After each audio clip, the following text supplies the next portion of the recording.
हम लोगों को बात करनी है अबाउट रिलेशन। तो what do we actually mean by relation? तो रिलेशन के बारे में बात करने से पहले we will like to talk about an operation which is held on two sets. Let's say अगर there is a set A and a set B. Let there be a set A and a set B where A and B are two non-empty sets. Okay, then Yes, sir. A cross B. A cross B is called as Cartesian product.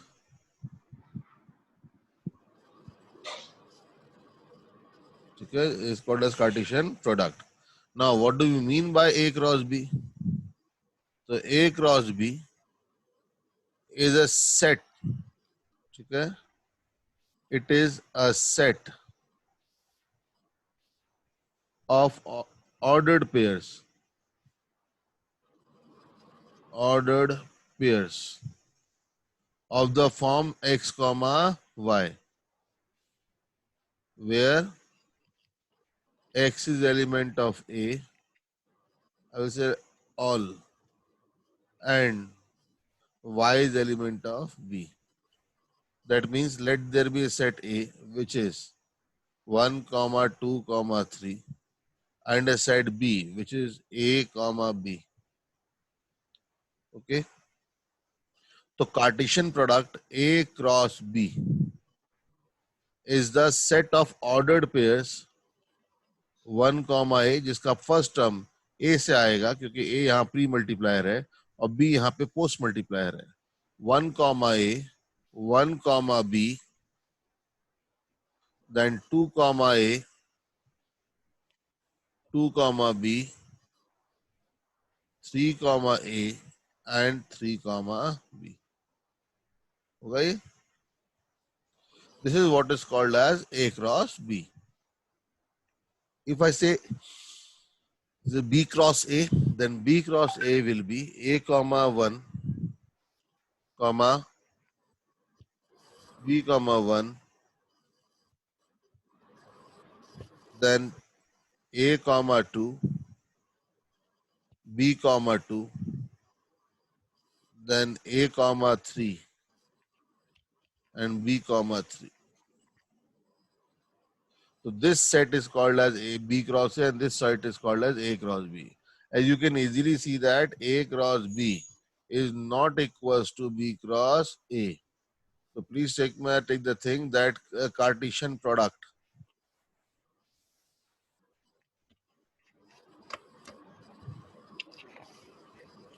Cartesian product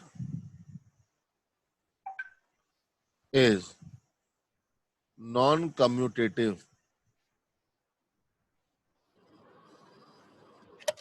in general. ये in general क्या होता है? Non commutative होता है. ठीक है, मैं बात यहाँ तक. Yes, sir.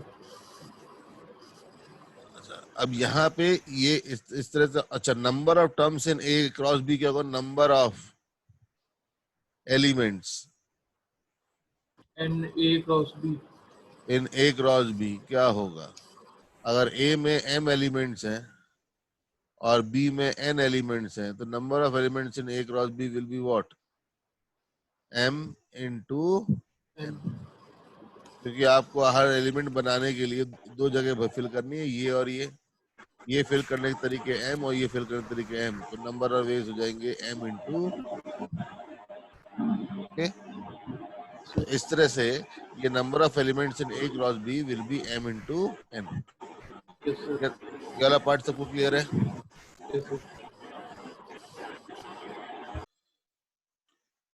Now let's talk about relation. Relation क्या होता है? What is relation? आप मान लो कभी जैसा भी कभी आप रात लेट नाइट मूवी देख के आ रहे हो किसी के साथ, ठीक है, आपको बीच में किसी पुलिस वाले ने पकड़ा और उन्होंने तुमसे पूछा कि भाई कहाँ से आ रहे हो, आप बोले सर मूवी देखने गए थे। अच्छा किसके साथ गए थे, कि ये उसके साथ गए थे। कौन है ये तेरा? तो when it is asked that कौन है ये, तो आपका नॉर्मल रिप्लाई क्या होगा? सर दोस्त है, भाई है, मामा है, ताऊ है, चाचा है, फूफा है। Now what you are stating, all you will be stating a relation, how you are related to that person. Okay, अब वो रिलेशन आपको डिफाइन करेगा कि आप उससे कैसे रिलेटेड हो। ठीक है, बीच का जितना भी आपका रिलेशन का कॉन्फ़िगरेशन है, कि आप जैसे कि अगर बोला कि मामा है तो इसका मतलब कौन हो गया? कि तुम्हारी मम्मी के भाई हैं। चाचा है तो चाचा बोलते ही क्या हो गया? तुम्हारे पापा के भाई हैं। ताऊ हैं मतलब तुम्हारे पापा के बड़े भाई हैं। ठीक है, या फिर मैं बोला कि मेरे दादाजी है तो मेरे पापा के पापा है।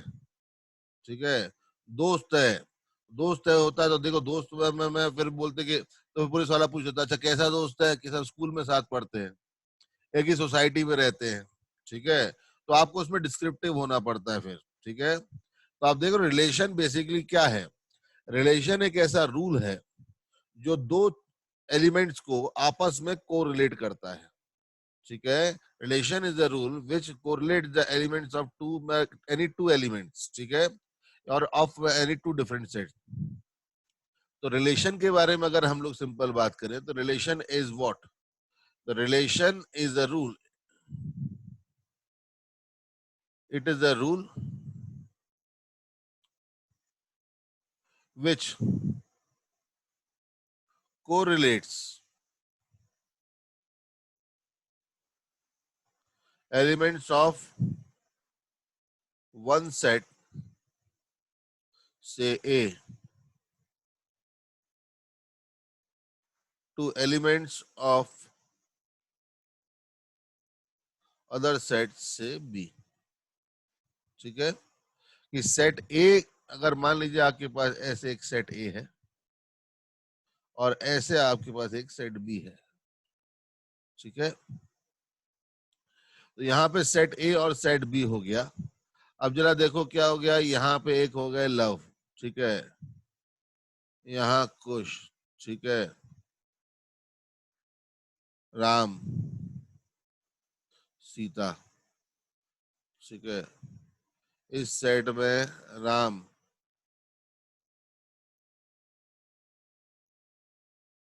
दशरथ और वासुदेव। अब मैं इस सेट से इस सेट में एक रिलेशन है। ठीक है, क्या रिलेशन है? कि अगर x यहां से आ रहा है और y यहां से आ रहा है, this is set A and this is set B। If x is related to y, इसे हम क्या रीड करेंगे? If x is related to y, this implies that y is father of x। ये हमने रूल बोल दिया। अगर हमने ये रूल बोला तो देखो बताओ, लव किससे रिलेट होंगे? राम से। कुश किससे रिलेट होंगे? राम से। राम किससे रिलेट होंगे? दशरथ से। लेकिन सीता इनमें से किसी से कोरिलेट नहीं हो पाएगी। ठीक है, तो इस तरह से कोरिलेशन आपका हो मतलब ये रिलेशन क्या कर रहा है? रिलेशन एक सिंपल रूल है जो बताएगा यहाँ का कौन सा एलिमेंट यहाँ के किस एलिमेंट से रिलेटेड है। इसे मैथमेटिकल फॉर्म में बोलूं कि मैथमेटिकल फॉर्म में बोलता हूं तो देखो जरा, -1 -2 0 1 2,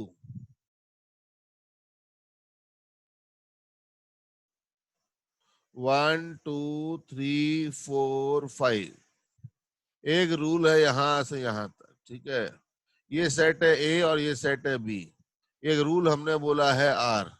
तो if A is related to B, ठीक है, तो हम क्या बोलेंगे कि A B is nothing but A square, where A comes from set A and B comes from set B। तो इसका मतलब क्या होगा? -1 वैल्यू रखूंगा तो क्या वैल्यू आएगी? 1। -2 वैल्यू रखूंगा तो क्या आएगी 4, 0 रखूंगा तो यहाँ को 0 वाला टर्म तो है नहीं, तो 1 वाला फिर से 1, 2 वाला फिर से 4, तो ये रिलेशन हो गया। तो ये एक रूल हो गया जिसने बताया किसका किस किस से रिलेशन होगा, वो साफ साफ उन्होंने बता दिया। ठीक है, इस तरह से ये रूल आर ने बता दिया कि इस सेट के कौन से एलिमेंट किस सेट से के कौन से एलिमेंट से रिलेटेड है। ठीक है, तो यही रूल जो होता है, ठीक है, this rule is called as relation. ठीक है, तो what is relation? It is a rule by which correlates elements of one set say A to the elements of other set B। ठीक है, सेट ए के एलिमेंट्स को कैसे correlate करता है सेट बी के। अब ये रूल चेंज होगा तो कौन किससे रिलेट होगा ये चेंज होता जाएगा। ठीक है, तो यहाँ पे एक चीज समझिएगा कि एक्स एक्स आर वाई इसको हम क्या रीड करेंगे, इसका मैं नॉर्मली इसको हम लोग रीड क्या करते हैं, if it is written that x is x r y, this represents that x is related to y under r, मतलब x y से रूल r के तहत इससे कनेक्टेड है। ठीक है, जब ऐसा होता है तो समझिएगा कि क्योंकि x y से रिलेटेड है तो y को हम लोग बोलते हैं y is image of x under r। ठीक है, y x का क्या कहलाता है, इमेज कहलाता है अंडर r, और x जो है, ठीक है, x is called as pre image of y under r। ठीक है, ये टर्मिनोलॉजी आपको क्लियर होनी चाहिए। ठीक है, the terminology should be clear. y is what, image, x is what, pre image. कब? जब रिलेशन R जो था, there was a relation R which was defined from set A to set B। ठीक है, तो जब आपको ये लिखा मैंने ना R is this, तो this means R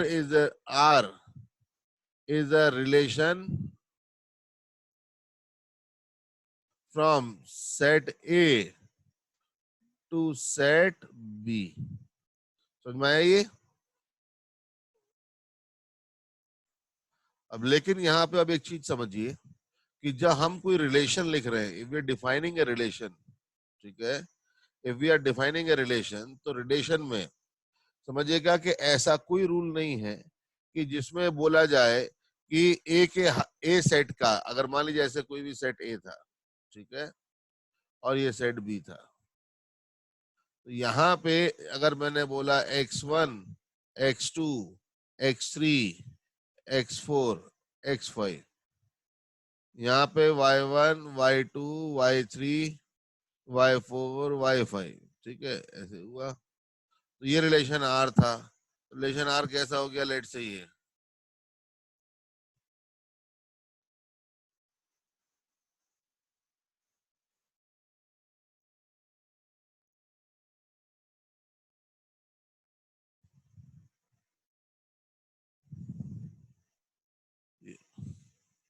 ये वैसे हमने मैपिंग कर दी। ठीक है, ये जो हम लोग बनाते हैं ना, हम अभी आगे इसके बारे में और बात करेंगे, ऐसे ये जो पिक्चर बनाते हैं और जो हम एरो से डिफाइन करते हैं कि कौन किससे कोरिलेटेड है, that is called as mapping.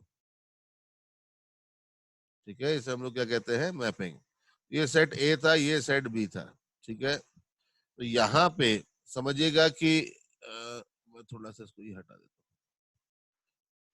तो यहाँ पे दिस इज अ रिलेशन, ये रिलेशन क्या बता रहा है कि x1 y1 और y2 से रिलेटेड है, x2 y2 से रिलेटेड है, x3 y3 से, x3 भी y2 से रिलेटेड है, और x4 भी y2 से रिलेटेड है। ठीक है, लेकिन x4 जो है वो y5 से भी रिलेटेड है। ठीक है, किस किस का रिलेशन है, x1 के दो रिलेशन है। ठीक है, x1 is related to y1 and y2। ठीक है, दूसरा यहां देख रहे हो y2 is related to what, x2, x3 और x4, तीनों के तीनों से रिलेटेड है। ठीक है, और ये भी देखो कि x4 is related to what, x4 is related to y5 also. ठीक है, यहाँ पे ये x1 भी है ना, हाँ, ओके, हम इसको ऐसे कर देते हैं आपको एक साथ दिखाने के लिए। ये इस तरह का है, ठीक है। और x5 का किसी से कुछ नहीं है, y1 y2 बीच में आपका y3 और y4 और y4 भी ऐसे बैठे हुए हैं, ठीक है। तो इसका मतलब इन रिलेशन क्या क्या है, it is not necessary that, point number 1, relation में हम लोग क्या बोल सकते हैं,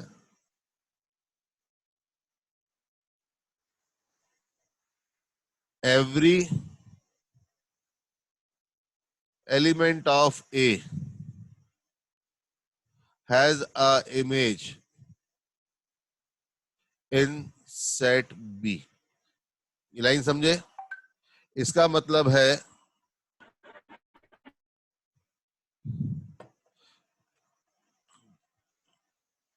sir. 2 minute, okay. तो दैट मीन्स दैट कि यहाँ पे जितने भी एलिमेंट्स होंगे वहां पे सबका यहाँ इमेज होना जरूरी नहीं है। जैसे देखो यहाँ पे x5 का कोई इमेज नहीं है, ठीक है। तो इस कारण से ए सेट के हर एलिमेंट का इमेज हो ये जरूरी नहीं है, ठीक है। दूसरा, those having a image an image need not to have it uniquely। ये यूनिक होने का मतलब क्या, यूनिक होने का मतलब है कि जरूरी नहीं है कि जो भी आपका इमेज हो एक का एक ही आए, ठीक है। देख रहे हो x1 के कितने आ रहे हैं, x1 के 2 इमेज आ रहे हैं, ठीक है। There four element can have more than one image, ठीक है। An element of A can have more than one image in B. समझ में आया? फिर इसके बाद तीसरा केस, इसमें ये भी देखिए कि बी के हर एलिमेंट का प्री इमेज नहीं है, ठीक है। Every element of B do not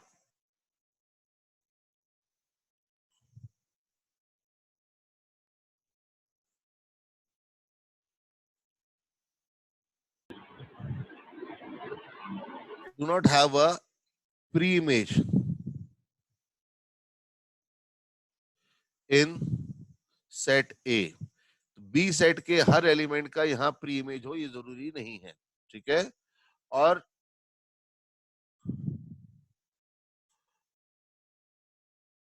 an element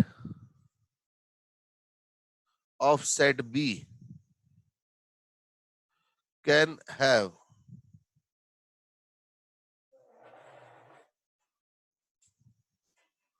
more than one pre image. Set B के एक से ज्यादा प्री इमेज में हो सकते हैं, ठीक है। मतलब ए सेट में सबका इमेज हो जरूरी नहीं है, जिनका हो उनका एक ही हो ये भी जरूरी नहीं है, ठीक है। बी सेट में सबका प्री इमेज हो ये जरूरी नहीं है, और जिनका हो उनका भी एक ही हो ये भी जरूरी नहीं है रिलेशन में। क्या ये बात क्लियर हुई? Yes, sir. नाउ अब इस चीज को अगर हम लोग और एक्सटेंड करें तो हम लोग यहाँ पे क्या बोल सकते हैं कि वो, आप देख रहे हो कि यहाँ पे एक एक कुछ ऐसे एलिमेंट्स हैं जिनका इमेज है और कुछ का नहीं है।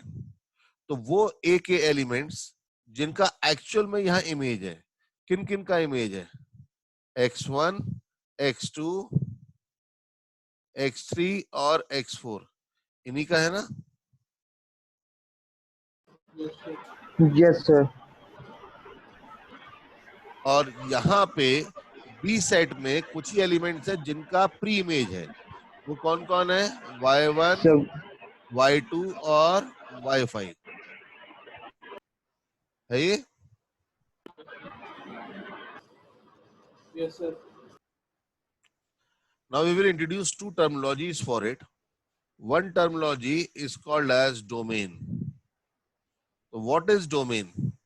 Domain का मतलब होता है those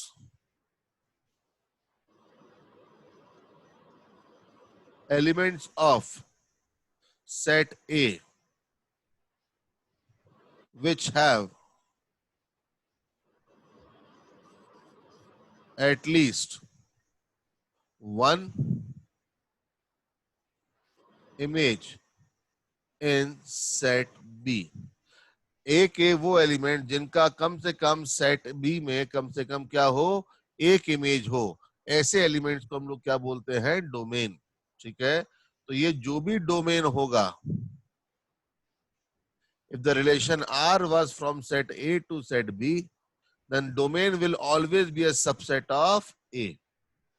Maximum domain can be equals to A, but हमेशा डोमेन जो रहेगा वो A का क्या होगा? सबसेट होगा। दूसरा जो रिलेशन जो यहाँ पे टर्मिनोलॉजी आता है, that is called as range. Range is what? Those elements of set B which have at least one pre-image in set A, ठीक है, उनको कहते हैं हम लोग क्या? रेंज। ठीक है, तो range will always come from which set? B set. It is not necessary that the range is equal to B, but range will always be a subset of B. There are the two terminologies, domain and range. Okay.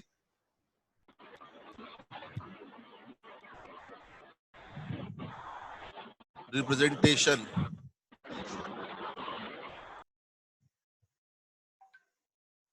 of relation. अभी तक आपने देखा कि हम लोग क्या कर रहे थे? हम लोग रिप्रेजेंट करने के लिए ऐसे गोला बनाते थे सेट ए का, और एक ऐसे गोला बनाते थे सेट बी का।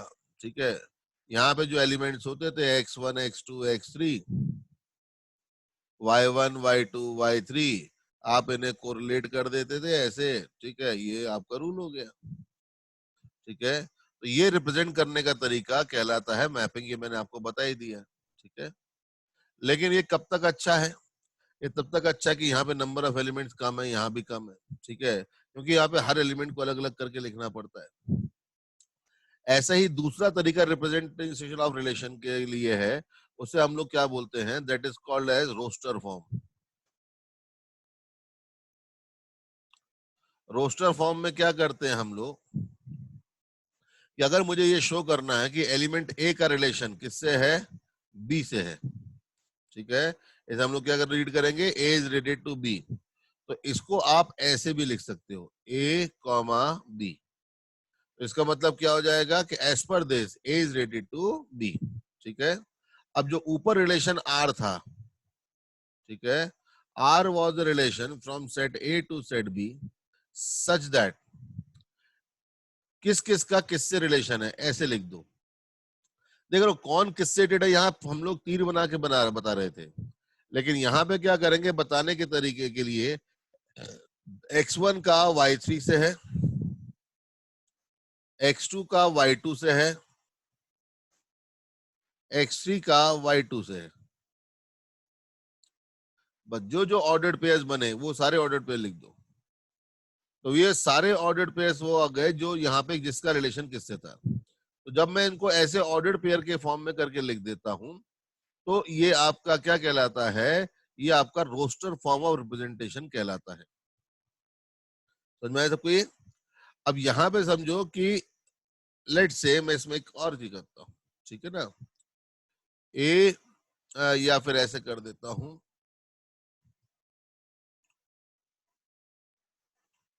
1 2 3 ए और बी। आप यहां से यहां कोई भी रिलेशन बनाओ, मतलब मैपिंग कर दो। whatever mapping you want. ठीक है, आपको 1 को जिससे रिलेट करना है 1 को करो, 2 को करो, करना है करो, नहीं करना नहीं करो, 3 को करना है करो, नहीं करना है नहीं करो। आप अपने हिसाब से कोई भी मैपिंग बना के देखिए। ठीक है, ये गिवन सेट में आप इस सेट से इस सेट, लेट्स से कि मैंने ये आपके लिए एक मैपिंग मैंने डिफाइन करी कि 2 का रिलेशन ए से, 3 का रिलेशन ए से, and this was the relation R. ठीक है, let's say this was the set A and this was the set B. आपको याद है हम शुरू में हमने क्या कार्टेशियन प्रोडक्ट डिफाइन करा था? जी तो सर। कार्टेशियन प्रोडक्ट में हमने क्या बोला था कि A cross B will be equals to what? Not equal to B. That will be equals to what? Or ordered pair of the और 1 comma a, 2 comma a, ठीक है, फिर इसके बाद 3 comma a, then 1 comma b, 2 comma b, 3 comma b। होगा ये a cross b हो गया कार्टेशियन प्रोडक्ट। अब बताओ ये जो R सेट है, क्या ये R सेट सबसेट है a क्रॉस b का? Yes sir. है ना? ये सिर्फ यस ये सर। वाले केस में नहीं, ये उस केस में भी बात करो जिस केस में आप, जिस केस में क्या हो रहा हो, जिस केस में जो आपने बनाया था ना रिलेशन, आप लोगों ने जो रिलेशन क्रिएट करा वो रिलेशन को आप करके देखो। ठीक है, उसमें भी यहाँ पे आर क्या आ रहा होगा? सबसेट आ रहा होगा किसका? A cross B. So the new definition of the relation arises from here, and that new definition is what? The new definition is any relation R from set A to set B is a subset of A cross B. Okay? कि any relation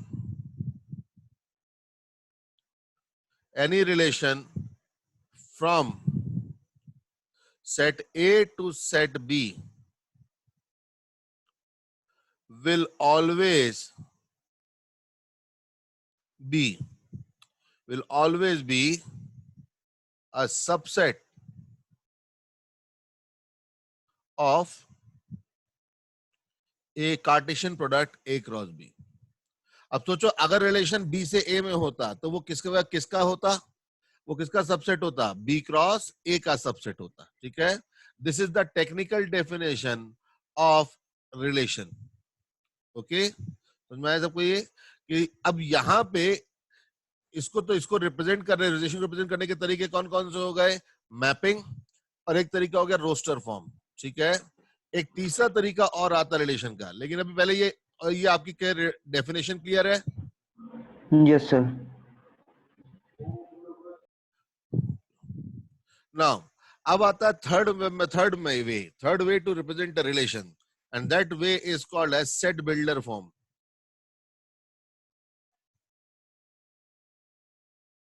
set builder form क्या होता है?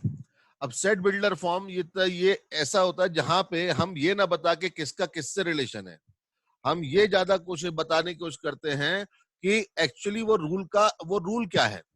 जैसे for example, if I say that there is a relation R from set A to set B, I will represent it like this कि R is a relation such that if A is related to B, then A will come from set A and B will come from set B. ठीक है, where A is son of B। ये हो गया। तो यहां पे हमने वो रूल बता दिया कि A B से रिलेटेड कैसा है, तो उस रूल के अकॉर्डिंग जिससे रिलेट करना है वो आप अपने आप कर पाओगे। ठीक है, जैसे फॉर एग्जांपल अगर मैं आपको इसे थोड़ा मैथमेटिकल फॉर्म में लेके जाता हूं कि मैथमेटिकली ये कैसे हम लोग कर सकते हैं।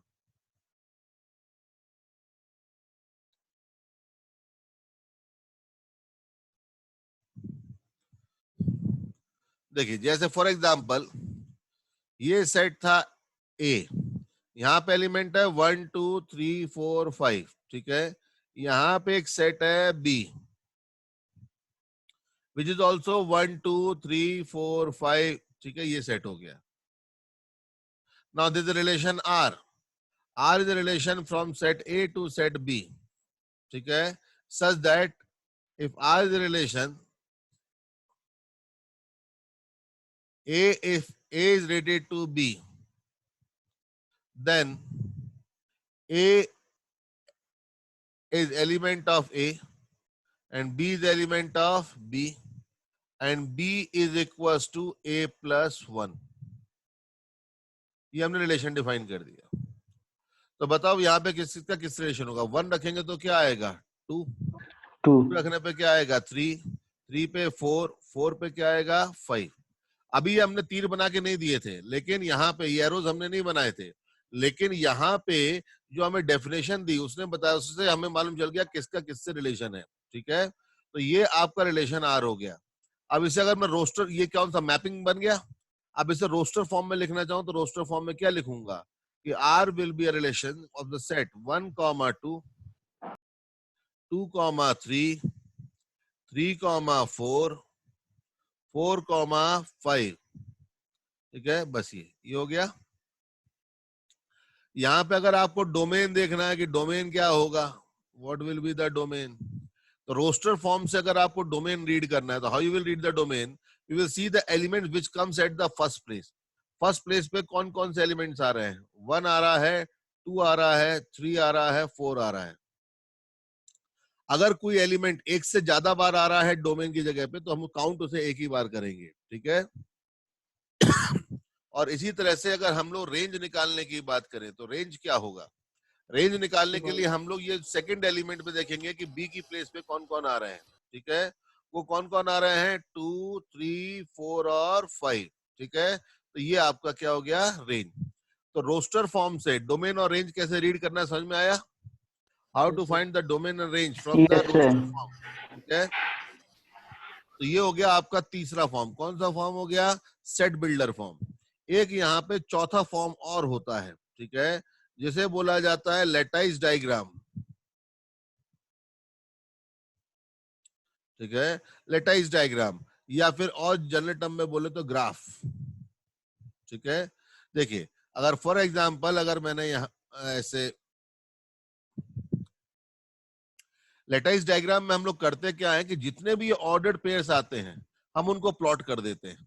ठीक है, whatever ordered pairs do we get, we simply plot them. ठीक है, 1, 2, 3, 4, 5. ओके, 1, 2, 3, 4, 5.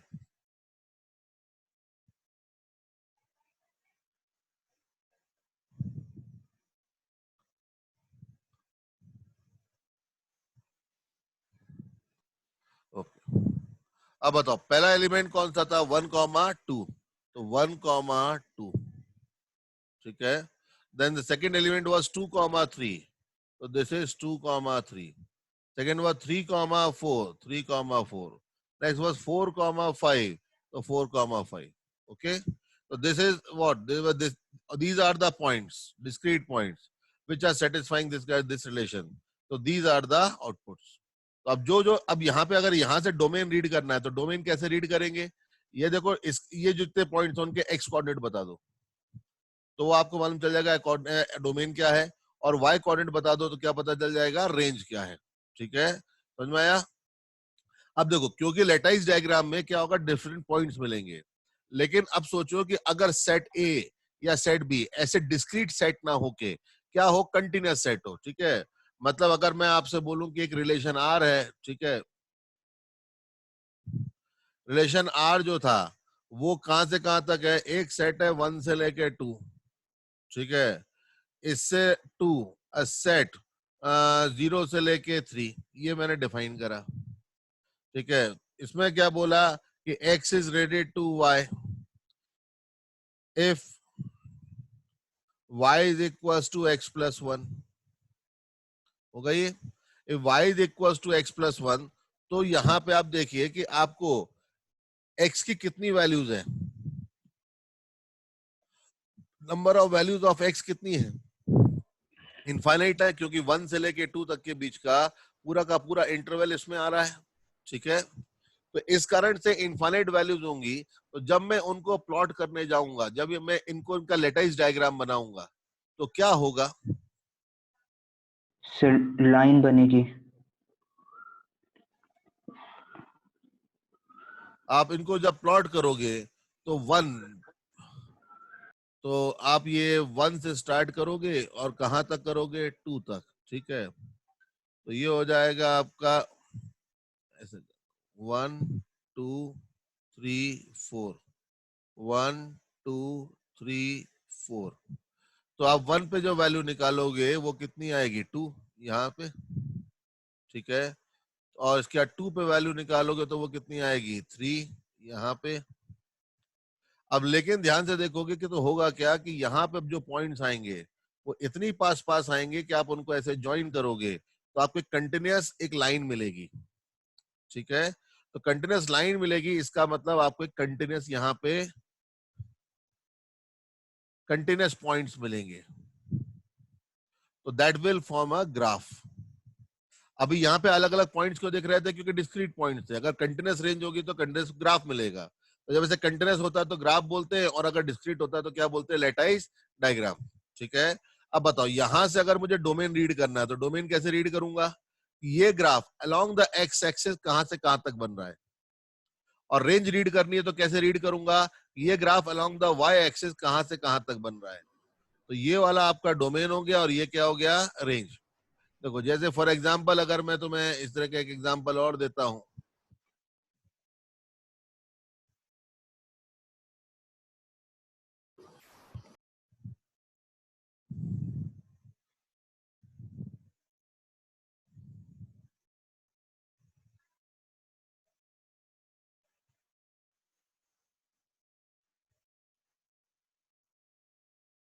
ठीक है, ये बना। अब ये आप लोगों ने पढ़ा होगा लास्ट ईयर कि किसकी ये क्या है? X square plus Y square equal to R square का ग्राफ है। Yes sir. ठीक है, अब ये लेकिन एक्स और वाई में रिलेशन ही है ना ये। It is relating what? आप यहाँ पे वाई को एक्स प्लस 1 लिख रहे थे, यहाँ पे X square plus Y square equal to R square लिख रहे हैं। ठीक है, तो एक्स और वाई तो रिलेटेड है ही। अब यहाँ पे अगर मैं तुमसे बोलूं कि find me the domain of this relation, ठीक है, इस रिलेशन का डोमेन निकालो, तो डोमेन निकालने के लिए क्या करना पड़ेगा? You have to see. Sir ठीक है, आपको वो इंटरवल देखना है जहां पे क्या होगा, जिसके लिए ये ग्राफ बन रहा है अलोंग एक्स एक्सिस। तो अलोंग एक्स एक्सिस अगर आप ऑब्जर्व करो कि आपका जो ग्राफ है वो ग्राफ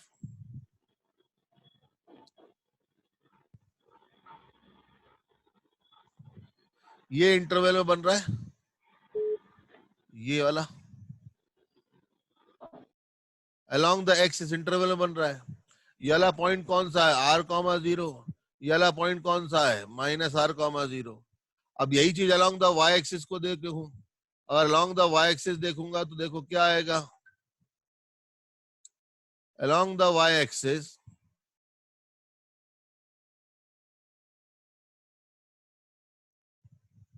यहां से लेके यहां तक आ रहा है। ये वाला पॉइंट कौन सा है? ये वाला पॉइंट है 0 कॉमा आर, ये पॉइंट है 0 कॉमा माइनस आर। तो अलोंग द एक्स एक्सिस कहां से कहां तक है? माइनस आर से लेके प्लस आर के बीच में है। अलोंग वाई एक्सिस कहां से कहां तक है? माइनस आर से लेके प्लस आर के बीच में है। तो ये आपका क्या हो गया? डोमेन। और ये क्या हो गया? रेंज। समझ में आया सबको ये? Yes sir. अब ये एग्जांपल जो था कि ये एग्जांपल आपको दिया कि मैंने आपको एक लेटाइज डायग्राम दिया है। अब इस लेटाइज डायग्राम के थ्रू हम लोगों को बनाना है क्या? डोमेन और रेंज क्या होगा। तो आप वो लेटाइज डायग्राम के एक्स कोऑर्डिनेट देखिए, ये -3, ये -2, ये -2, ये -1, ये भी, और यहाँ भी। तो जो इसका डोमेन जो आएगा वो आएगा कितना? -3, -2, -1, 1 and 4। This is the domain. Range निकालने जाऊंगा तो we have to see along the Y axis 1 3 4 this, it will be -3, -2, 1, 3, 4. This is the range. अगर आप रिलेशन को ही लिखना चाहते हो तो रिलेशन का रूल तो ऐसे समझ में नहीं आ रहा है, लेकिन रोस्टर फॉर्म में लिख सकते हैं इसको. रोस्टर फॉर्म में लिखेंगे तो -3, -4, -2, -2, -2, 3. ठीक है. -1, -1, then 1, -1, 1, 1, sorry, 1, -3, 1, 3, और 4, 3 एंड 4, 4. ये आपका रिलेशन हो गया. ठीक है. इसी तरह से देखिए, अब मैंने आपको ग्राफ दे दिया, तो along the x axis note करिए कि along the x axis graph कहाँ बना हुआ है. अलोंग द एक्स एक्सिस देखो ग्राफ ये बना हुआ है, लेकिन ये इंक्लूड नहीं है और ये इंक्लूड नहीं है. फिर इसके बाद यहां से लेके पूरा यहां तक बना हुआ है और ये इंक्लूड है. तो इसका मतलब अगर मैं डोमेन लिखना चाहूं तो domain will be -3 to -2 union -2 से लेके 3, और 3 पे ब्रैकेट क्या आएगा, क्लोज्ड. रेंज की बात करें तो रेंज में हमें अलोंग द वाई एक्सिस देखना है. तो अलोंग द वाई एक्सिस देखेंगे तो देखो आपका ग्राफ यहां से लेके ये यहां तक आ रहा है. ये पॉइंट इंक्लूड नहीं है, लेकिन ये पॉइंट इंक्लूड है. ठीक है. और ये वाला पॉइंट इंक्लूड है. तो रेंज जो आएगा वो आएगा -2 ओपन से लेके 2 closed union a single point 3. तो दिस इज द रेंज. ठीक है. तो इस तरह से हम लोग ग्राफ या लैटिस डायग्राम के थ्रू डोमेन या और रेंज को रीड कर सकते हैं कि डोमेन क्या है और रेंज क्या है. समझ में आया?